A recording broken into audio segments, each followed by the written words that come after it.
नमस्कार, देख रहे हैं आप न्यूज 18 और मैं हूं आपके साथ अंजलि मलिक। दोस्तों, खबर में आगे बढ़ने से पहले आपसे एक छोटी सी अपील है। न्यूज 18 पर सच्ची पत्रकारिता को बनाए रखने के लिए आप हमारे YouTube चैनल को अब ज्वाइन कर सकते हैं और आर्थिक तौर पर भी सहयोग कर सकते हैं। यकीन मानिए, आपका एक छोटा सा सहयोग हमारे लिए हिम्मत बढ़ाने का काम करेगा।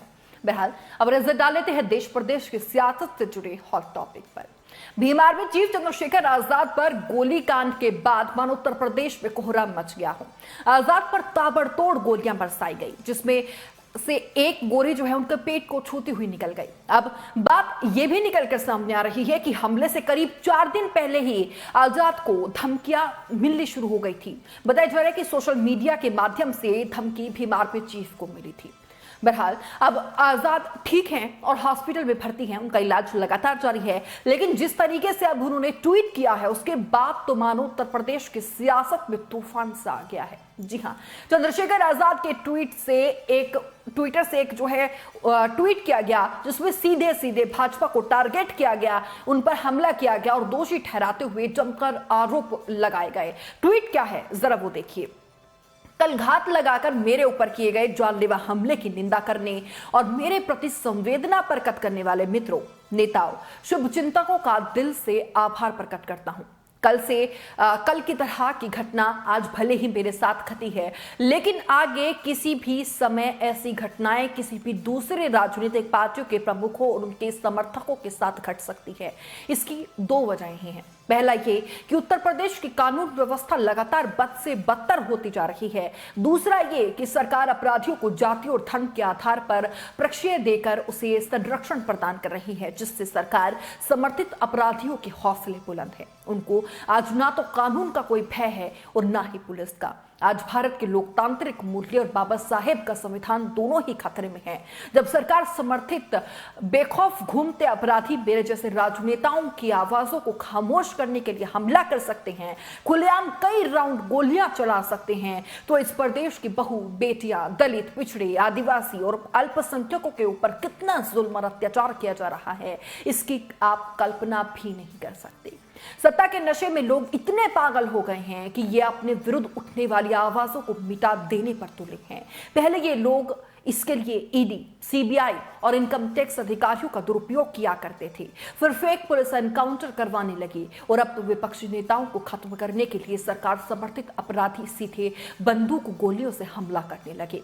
वो भूल रहे हैं कि भारतवर्ष का इतिहास हमारे पूर्वजों की कुर्बानियों से भरा पड़ा है।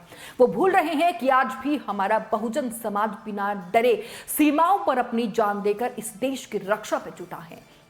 मैं भी उसी समाज का एक हिस्सा हूं, इसीलिए आप चंद्रशेखर को गोली और बंदूकों से ना तो झुका सकते हैं और न डरा सकते हैं और ना ही डिगा सकते हैं। मेरा 56 इंच का सीना असली है, नकली नहीं है। मेरे ऊपर हुआ जानलेवा हमला सरकार की विफलता है, क्योंकि प्रदेश की जनता की सुरक्षा सरकार की जिम्मेदारी होती है और मैं भी प्रदेश का एक जिम्मेदार नागरिक हूं। बीजेपी राज्य में बेखौफ अपराधियों को संरक्षण देने की नैतिक जिम्मेदारी स्वीकारते हुए मुख्यमंत्री जी को तत्काल प्रभाव से त्यागपत्र दे देना चाहिए। वहीं अब सवाल ये बड़ा है कि क्या 24 से पहले ये कोई चाल है, ये कोई दांव है?